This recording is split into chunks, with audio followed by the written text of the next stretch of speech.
स्वामी विवेकानंद के जयंती के अवसर पर बोरीवली पश्चिम स्वामी विवेकानंद चौक पर स्थित स्वामी विवेकानंद प्रतिमा का नूतनीकरण और आर्ट गैलरी का उद्घाटन भाजपा विधायक मुंबई अध्यक्ष आशीष शेलार के हाथों किया गया।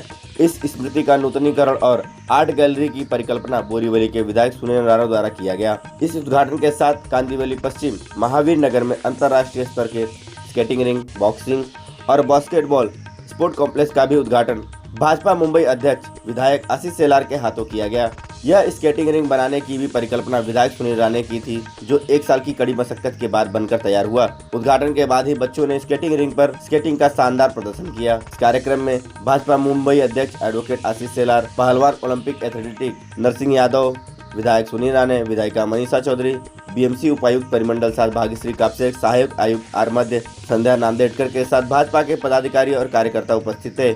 नंबर के पीछे मैं कभी नहीं दौड़ा हूँ, ना कभी दौड़ूंगा, लेकिन लोगों ने और हमारे भारतीय जनता पार्टी के कार्यकर्ताओं ने और हमारे नेताओं ने जिस विश्वास से मुझे बोरीवली भेजा था, उस विश्वास को और प्रामाणिकता से काम करने के पश्चात जो आपके सभी के सामने लगातार पिछले 3 वर्षों से मैंने जो काम किए वो रखे, और आप लोगों ने जिस तरह से बोरीवलीकरों ने जिस तरह से सभी कार्यक्रमों को सराहा, उल्लेखनीय जो काम हमारी सभी के टीम ने मिलकर किए।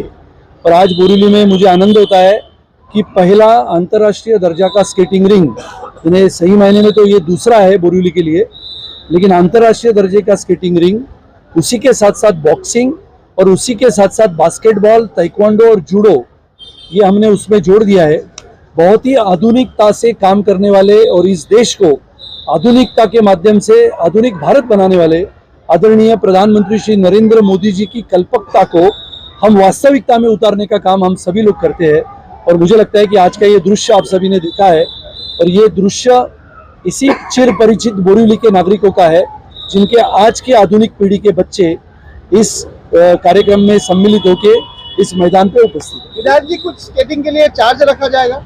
अभी स्केटिंग के लिए फिलहाल तो कोई चार्ज नहीं है, लेकिन इसको सीखने के लिए अलग अलग स्केटिंग्स होती है, जैसे इनलाइन स्केटिंग्स होती है, स्पीड स्केटिंग्स होती है, और इसके लिए अलग अलग ट्रेनर्स रखे जाएंगे और ट्रेनर्स के माध्यम से उनको शिक्षा दी जाएगी अलग अलग स्केटिंग्स कैसे करते हैं।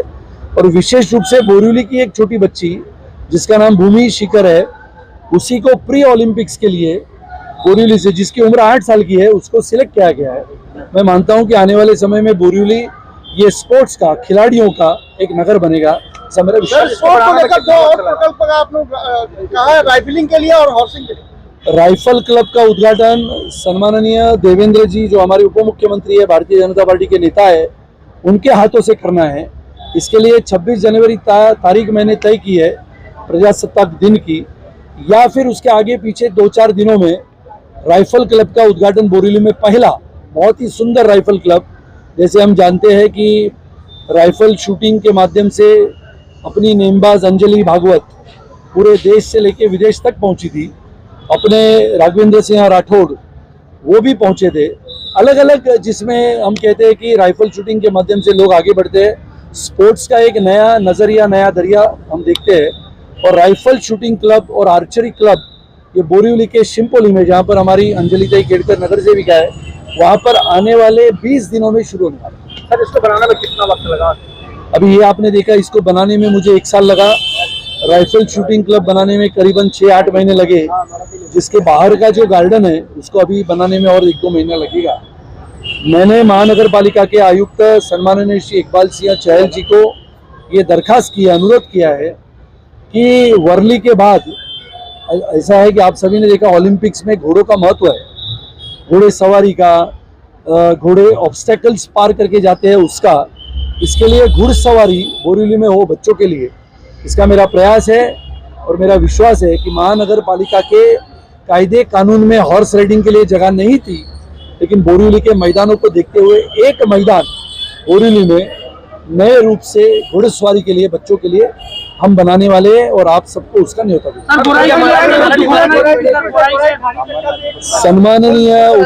सम्माननीय उप मुख्यमंत्री देवेंद्र जी, इन्होंने चंद दिनों पहले जो घोषणा की थी, जिसमें विरार से लेके, यानी वर्सोवा से लेके विरार के समुद्र मार्गी रास्ते का उल्लेख है, उसी के साथ साथ ठाणे कोस्टल रोड का उल्लेख है, उसी के साथ साथ बहुत सारे रास्तों का निर्माण है, उसी के साथ साथ बोरीवली से गोराई ये जो ब्रिज बनने का लक्ष्य हमारे सम्माननीय सांसद श्री गोपाल शेट्टी जी ने भी रखा था। जो बोरीवली में रहते हैं उनको गोराई में जाना, गोराई गांव में रहते हैं, मनोरी गांव में रहते हैं, जहां पर अस्पताल की भी सुविधा नहीं है। अगर ब्रिज बने तो अस्पताल होगा, ब्रिज बने तो पानी की समस्या दूर होगी, ब्रिज बने तो नागरिकों को सेहत और आरोग्य के लिए अस्पताल का निर्माण होगा। और इस सब के लिए ब्रिज की आवश्यकता है, ऐसा मैं नहीं तो हजारों लाखों लोग मानते हैं। और यहाँ से जो आदान प्रदान व्यवहार की चीज़ें हैं वो होगी, इकोनॉमी बढ़ेगी, पर्यटन बढ़ेगा और गोराई मनोरी में रहने वाले लोगों को भी आरोग्य की सेवा सुविधा मिलेगी, अच्छे स्कूलों में आना जाना होगा। आदिवासी इलाका है, बहुत सारे आदिवासी पाड़े हैं, छोटे छोटे बच्चों और बच्चियों का शिक्षा के माध्यम से बहुत सारा लगाव है और आज आधुनिकता से हम आगे बढ़ रहे हैं। अब सबको याद होगा ब्रह्मपुत्रा नदी पे बना हुआ धोला से सदिया सबसे बड़ा पुल जब निर्माण हुआ तो करीबन 150 से 200 किलोमीटर लंबा जाने का रास्ता कम हुआ, 15 मिनट में वो रास्ता पार होता है। आज अगर आपको गोराई गांव जाना है या फिर गोराई गांव या मनोरी में किसी नागरिक की कुछ कारण से दुर्घटनाग्रस्त होते हैं या फिर बीमार गिरते हैं तो यहाँ से एम्बुलेंस जाने के लिए 36 किलोमीटर लगते हैं। और इसके लिए मेरा मानना है, बहुत सारे लोगों को लगता है ब्रिज की आवश्यकता क्या है, लेकिन ब्रिज होगा। ब्रिज की आवश्यकता बहुत सारे लाखों लोगों को है, पर्यटन भी होगा, बोट की सुविधा भी होगी, बोट में से भी पर्यटक जाएंगे। आने वाला समय या आधुनिकता के माध्यम से एक आधुनिक भारत, इस भारत के निर्माण के लिए आदरणीय प्रधानमंत्री श्री नरेंद्र मोदी जी काम करते हैं। उन्हीं के साथ साथ कंधे से कंधा मिलाते हुए हम सब कार्यकर्ता ये आधुनिक भारत की नींव रखने का काम हम सब मिलकर करें और एक आधुनिक भारत का निर्माण करें, ऐसी मेरी इच्छा।